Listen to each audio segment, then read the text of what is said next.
Bueno, como ocurre muchos días a la mañana, siempre tenemos una diferencia de temperatura. Bueno, Carlos Casares tiene la misma temperatura, pero Quiroga, Facundo Quiroga tiene 14 grados 8 décimas, con una humedad del 93%. Bueno, muy poquito sol en el día de hoy. Bueno, uno de los temas que está publicando cadena9.com, que hay una millonaria condena a una concesionaria vial por una responsabilidad en accidente vial. Bueno, un usuario fue asesinado en el transcurso de un viaje y se consideró como caso de inseguridad ciudadana asociada con inseguridad vial. Tema dramático, dramático. La viuda llevó adelante precisamente esa acción. El integrante de la CONADUV es el abogado Martín Pirota. Atento que nos dejó el lío de la familia Pirota. Les aclaro que este Martín Pirota es con una sola T. Desde Cadena 9, doctor Pirota, Gustavo Tinetti. Buen día, Martín.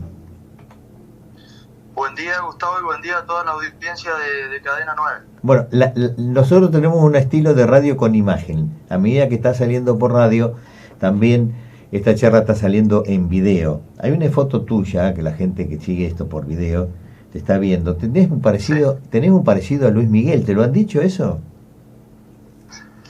Mira, algunas veces puede ser. En realidad me han dicho cuando era más joven, me habían dicho, siempre me decían que era parecido a Robert Redford. Robert Redford ya está, claro, ya está en sus últimos años, pero sí. En su etapa de mozo me decían que tenía un aire, ¿no? Sí. No, la verdad que no. Sí. Pero bueno, hay quizá algún parecido, pero nada que ver con la actividad y demás. Bien, ¿y te gusta cantar a vos, no? No, lo mío no es el canto, es un poco la escritura y la profesión, pero no, el canto de ninguna manera. Bien, no, porque seguramente a alguien le va a llamar la atención que está viendo tu foto, por eso la pregunta. Bueno, vamos al tema de fondo.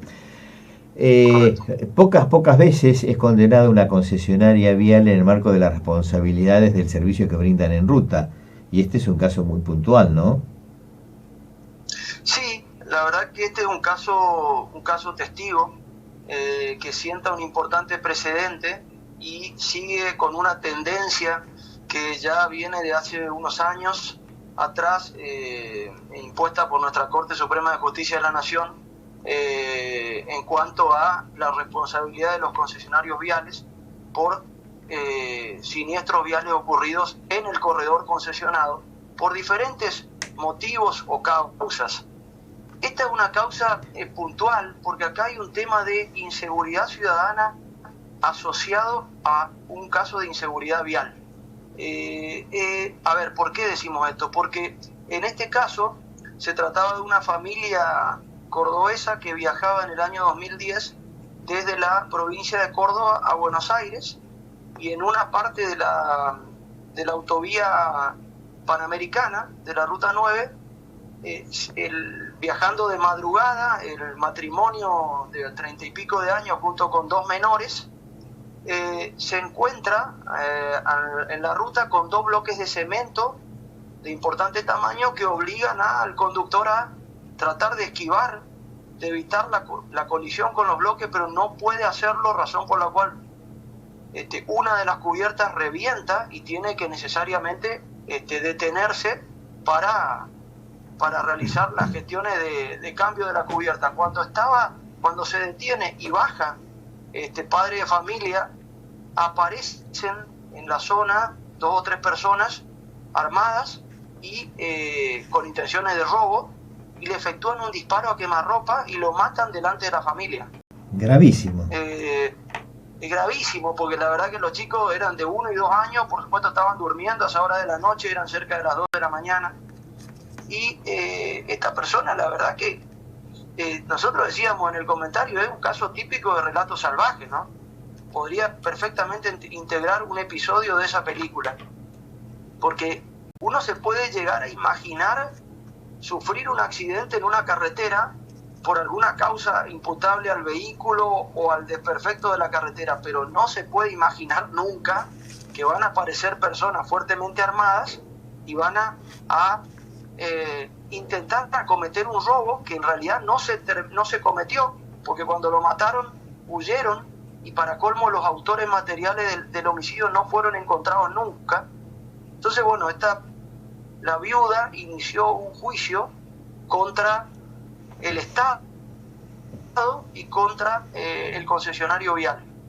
El Estado fue desobligado porque los tribunales consideraron que acá el Estado no tenía responsabilidad en el hecho, primero porque el Estado había delegado, claro, por eso, por el principio, la manutención y la concesión de la ruta la había delegado en el concesionario de peaje. Claro, por el principio de delegación. Exactamente. Entonces, bueno, en principio el Estado no tenía responsabilidad en este hecho y se lo delegó directamente al concesionario, y el concesionario lo que intentó hacer es desligar su responsabilidad, diciendo que este era un caso de inseguridad ciudadana que era imputable al Estado, y que era un caso en donde terceras personas habían cometido este hecho ilícito, y que el concesionario no podía evitar o no podía prever este hecho de inseguridad ciudadana.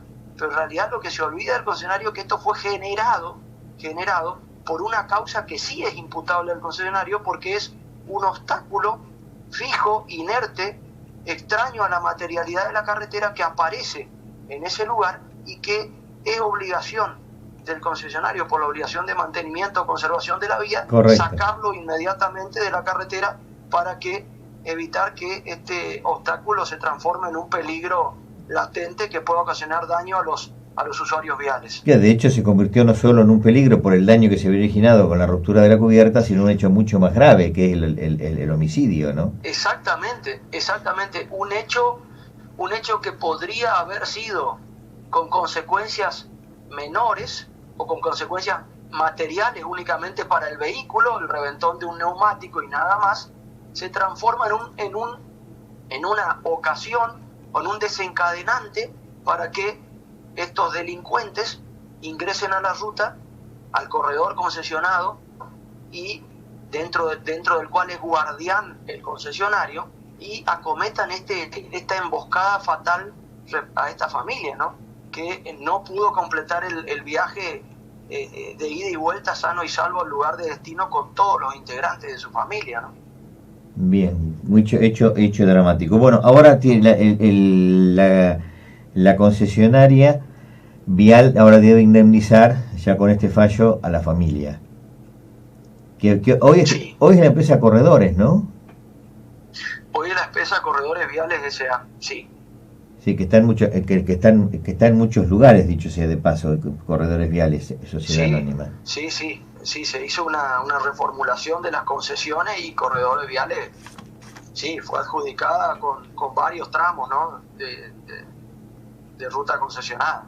Bueno, mientras estamos hablando contigo, Pedro nos está mandando un mensaje al 407-333 y dice: en la ruta 5, donde nosotros transitamos permanentemente, tenemos una estación de peaje.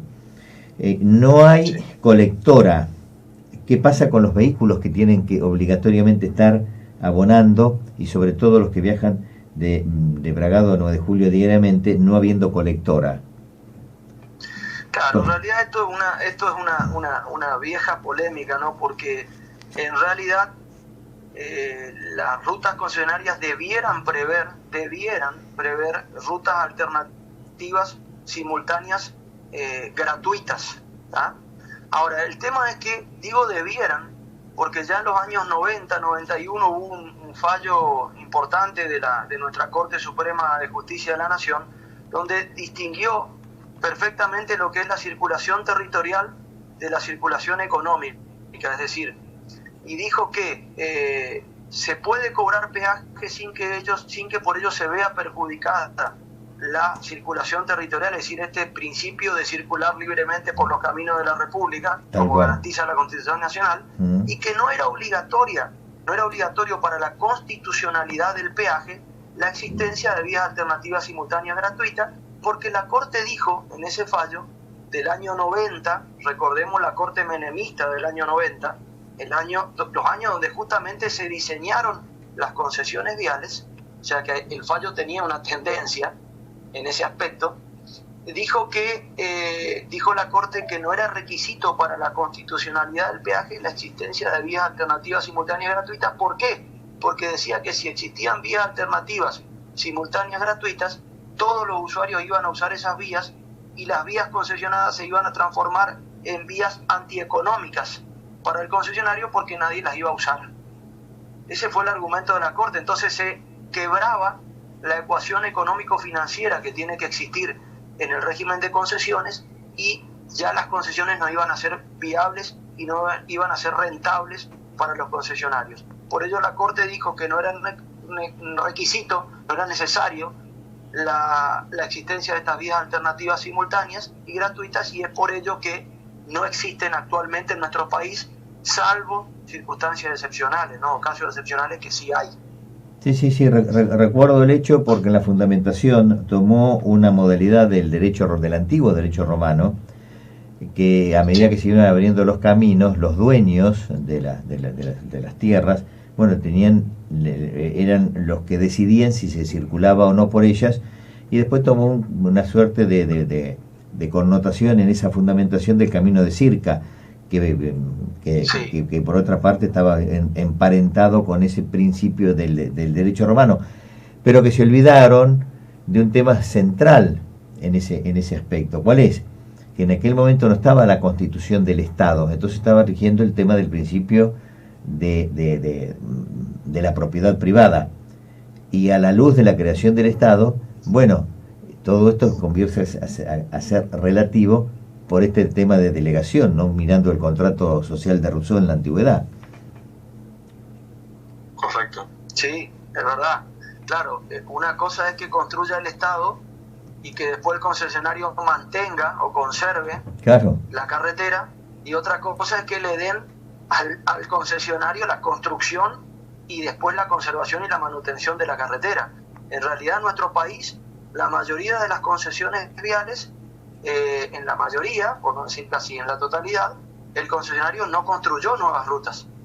Lo único que hizo fue mantener y conservar las rutas ya existentes que habían sido construidas por el Estado. Bien.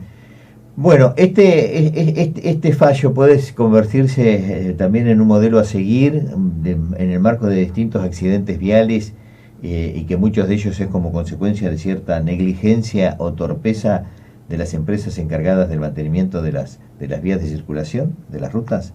Sí, en principio decimos que los fallos, las sentencias se dictan para los casos particulares.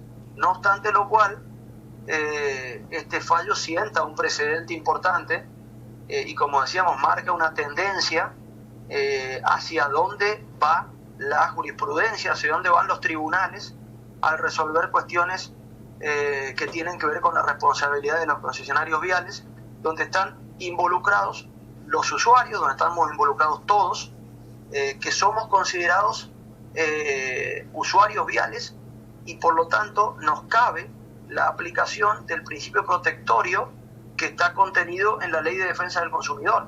Es decir, se considera que la relación que se entabla entre el usuario que paga el peaje y el concesionario es una típica relación de consumo. Es decir, yo pago el peaje y el concesionario me debe brindar una carretera libre de obstáculos y de molestias, y me debe garantizar que yo no voy a sufrir daños en mi vehículo y en mi persona al momento de circular por el camino concesionado. Y por lo tanto decíamos que nos ampara todo la disposición protectoria de la Ley de Defensa del Consumidor, que tiene rango constitucional. Porque ustedes saben que los derechos de los usuarios y consumidores están incorporados en el artículo 42 y 43 de nuestra Constitución Nacional a partir de la reforma del año 1994 de nuestra Carta Magna, razón por la cual son principios y garantías constitucionales los que nos amparan a los usuarios viales al momento de transitar por caminos concesionados. Bien, Martín, bueno, excelente la explicación, y muchísimas gracias además por este aporte que está brindando Despertate hoy desde Cadena 9 Máxima para toda la zona. Bueno, no, gracias a ustedes, Gustavo, y me alegro y espero haya podido servir de utilidad para los para la radio escucha del programa. Muchas gracias. Bien, bueno, el doctor Martín Pirota